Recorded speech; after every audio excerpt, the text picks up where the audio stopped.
കേരളത്തിൻ്റെ വടക്കേയറ്റത്തുള്ള 2 ജില്ലകളെക്കുറിച്ചുള്ള പരിചയപ്പെടൽ. കാസർഗോഡ് സംസ്കാരങ്ങളുടെ സംഗമഭൂമി. ഉത്തര കേരളത്തിൻ്റെ ഊട്ടിയും മലബാറിൻ്റെ വെനീസും ഇവിടെയുണ്ട്. അതിനാൽ അത്യുത്തര കേരളം വിനോദസഞ്ചാരികളുടെ പ്രിയപ്പെട്ട യാത്രാകേന്ദ്രമാണ്. തുളുനാടിൻ്റെ തുടിപ്പും യക്ഷഗാനത്തിൻ്റെ ചാരുതയും കോഴിയങ്കത്തിലെയും കമ്പളത്തിലെയും വാശിയും പൂരക്കളിയുടെ ചടുലതയും ഇശലിൻ്റെ തനിമയുമെല്ലാം കാസർഗോഡിൻ്റെ പ്രത്യേകതയാണ്. കടലും കായലും പശ്ചിമഘട്ട മലനിരകളും സഞ്ചാരികളെ ഇവിടേക്ക് മാടി വിളിക്കുന്നു.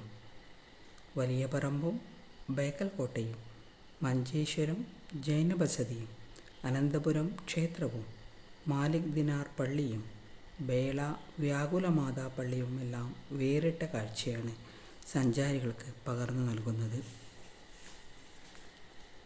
കാസർഗോഡിനെ അറിയാൻ: വിമാനത്താവളം കണ്ണൂർ അന്താരാഷ്ട്ര വിമാനത്താവളം, മാംഗ്ലൂർ അന്താരാഷ്ട്ര വിമാനത്താവളം.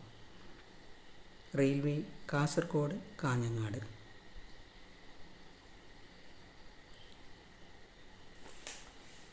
കണ്ണൂർ സഞ്ചാരികളുടെ സ്വപ്നഭൂമി. ചരിത്ര വിസ്മയങ്ങളുടെയും കാഴ്ചകളുടെയും അപൂർവ വിരുന്നൊരുക്കുന്ന സഞ്ചാരികളുടെ സ്വപ്നഭൂമിയാണ് അത്യുത്തര കേരളവും.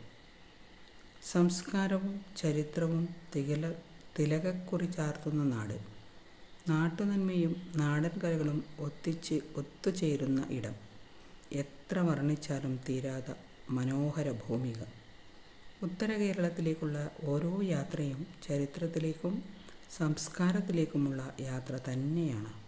കോട്ടകൊത്തളങ്ങളും കടലും കായലും മലനിരകളും മുദ്ര ചാർത്തിയ ചാരുത ഈ 2 ജില്ലകൾക്ക് മാത്രം അവകാശപ്പെട്ടതാണ്. കളരിയുടെ കരുത്തും മെയ്വഴക്കവും പ്രശാന്ത തീരങ്ങളിലും കണ്ണൂരിനെ വിനോദസഞ്ചാരികളുടെ പ്രിയപ്പെട്ട കേന്ദ്രമാക്കുന്നു. മലബാറിൻ്റെ മുന്നാർ എന്നറിയപ്പെടുന്ന പൈതൽമലയും പാലക്കയം തട്ടും പൈതൃക നഗരിയായ തലശ്ശേരിയും സഞ്ചാരികൾക്ക് മറക്കാനാവാത്ത അനുഭൂതിയാണ് സമ്മാനിക്കുന്നത്. കണ്ണൂരിനെ അറിയാൻ: വിമാനത്താവളം കണ്ണൂർ അന്താരാഷ്ട്ര വിമാനത്താവളം, റെയിൽവേ കണ്ണൂർ തലശ്ശേരി.